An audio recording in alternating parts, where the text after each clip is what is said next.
आता तुम्हीही आमचे आवडते टॉयज ऑर्डर करू शकता www.puntunkids.com वरून.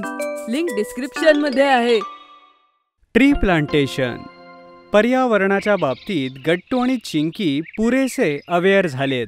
त्यामुळे आज गट्टू आणि चिंकीच्या म्हणण्यानुसार सोसायटीमध्ये ट्री प्लांटेशनचा प्रोग्राम अरेंज केला आहे, ज्यात सगळी मुलं एक एक रोपटं आपल्या सोसायटीत लावत आहेत. आई बाबा, आम्ही आंब्याचं झाड लावतो. आई, आम्ही पेरूचं झाडही लावू. हो हो गट्टू चिंकी, आंब्याचं आणि पेरूचं सुद्धा झाड लावू, ठीक आहे? तेवढ्यात तिथे बंटी आला. गट्टू, मी तर फुलांचं रोपटं लावणार आहे. मला फुलं खूप आवडतात. गुड आयडिया बंटी, सोसायटी खूप छान दिसेल. मी पण फुलांचं झाड लावायचा विचार करतेय. मग काय होतं, गट्टू आणि चिंकीने आंब्याचं झाड लावण्यासाठी छोटासा खड्डा केला आणि त्यात आपलं आंब्याचं झाड लावलं.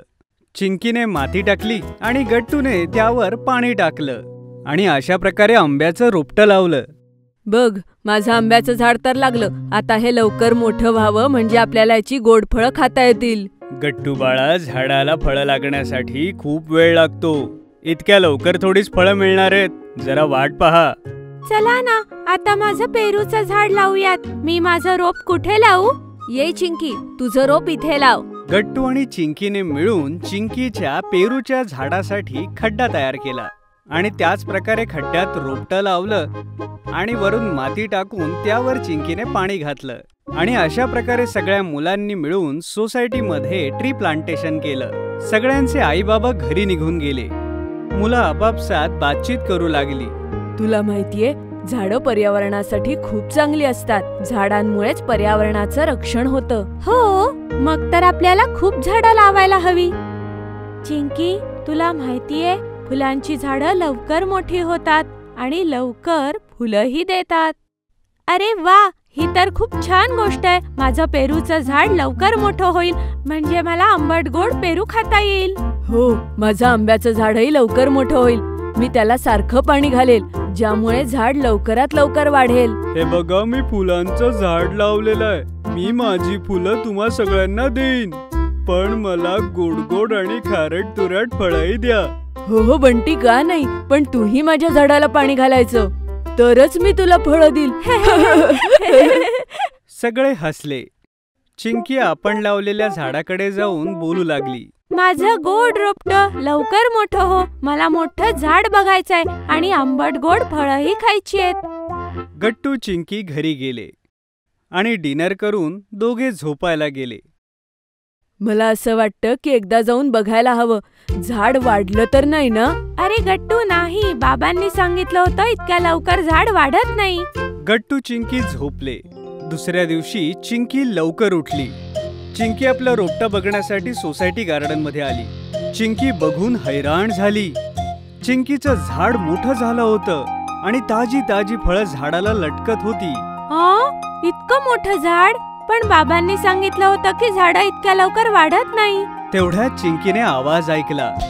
चिंकी, मी मोठा झालोय.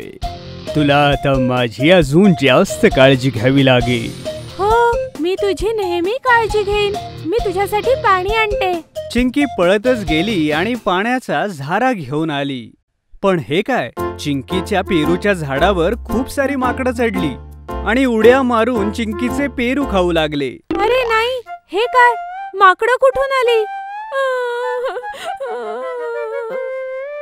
चिंकी रडू लागली आणि पाहता पाहता सगळ्या माकडांनी झाड सफाचक करून टाकलं. सगळी ताजी फळं खाल्ली. झाड चिंकीला म्हणू लागलं, चिंकी पहा, तुझी सगळी फळं माकडांनी खाल्ली. पण फळं तर मला खायची होती. मला एक पण नाही मिळालं. मग चिंकी अजून रडू लागली. आई, मला फळं हवी आहेत. उठ बाळा चिंकी, काय झालं? उठ बरं लवकर. आई चिंकीला जोर जोरात हलवून उठवत होती. चिंकीने आपले डोळे उघडले. अरे नाही, मी तर स्वप्न बघत होते. तेवढ्यात चिंकी आईला बिलगली. काय झालं चिंकी बाळा, काय स्वप्न पाहिलंस? आई, मी स्वप्नात बघितलं की माकडांनी माझी सगळी फळं खाऊन टाकली. मला एक पण नाही मिळालं.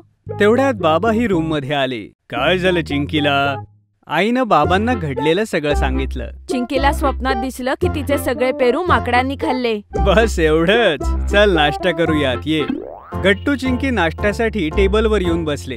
बाबा बघत होते की चिंकीचा चेहरा उतरलेला होता. बेटा चिंकी, मी तुला काय म्हणालो होतो, झाडं इतक्या लवकर वाढत नाहीत आणि जरी तू लावलेल्या झाडाची फळं माकडांनी खाल्ली तर काय झालं? झाडं तर दुसऱ्यांसाठीच लावली जातात. पण बाबा, सोसायटीत झाडं आम्ही लावली, पाणी आम्ही टाकलं, आणि मग जर कोणी दुसऱ्याने फळं खाल्ली तर वाईटच वाटणार ना? तेवढ्यात आई आजीने दिलेलं गावाकडचं आंब्याचं लोणचं घेऊन आली. आईने गट्टू, चिंकी आणि बाबांना गरमागरम पोळीसोबत लोणचं दिलं. गट्टू, चिंकी आणि बाबा तिघांनी चटकदार लोणचं खाल्लं आणि चिंकीचाही मूड चटकदार झाला. वा आई, लोणचं तर खूपच छान आहे. तुझं लोणचं तर खूपच मस्त आहे. आजीला सांग अजून घेऊन ये. हो हो मुलांनो, मी आजीला नक्की सांगेन. अच्छा गट्टू, चिंकी, मला सांगा की लोणचं कशापासून बनवलंय? बाबा, लोणचं तर कैऱ्यांचंच बनलंय ना?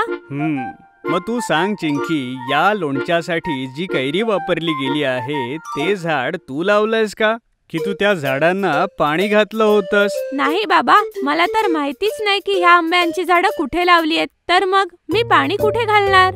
बरोबर कळतंय तुला बेटा.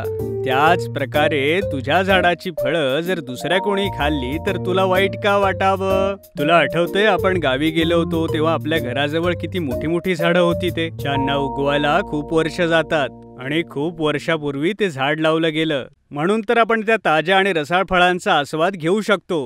गट्टू, चिंकी मन लावून बाबांचं बोलणं ऐकत होते.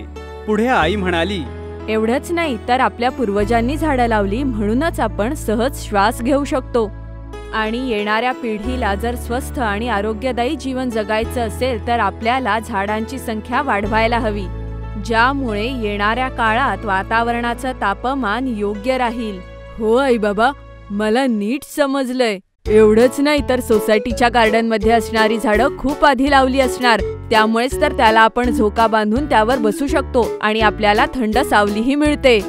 बरोबर बोललास गट्टू. चला, गट्टूला तर कळालं, पण तुला कळालं की नाही चिंकी? हो, नक्की समजलं बाबा. जर तुम्हाला आमचे व्हिडिओ आवडत असतील तर लाईक करा, कमेंट करा आणि सबस्क्राईब करा.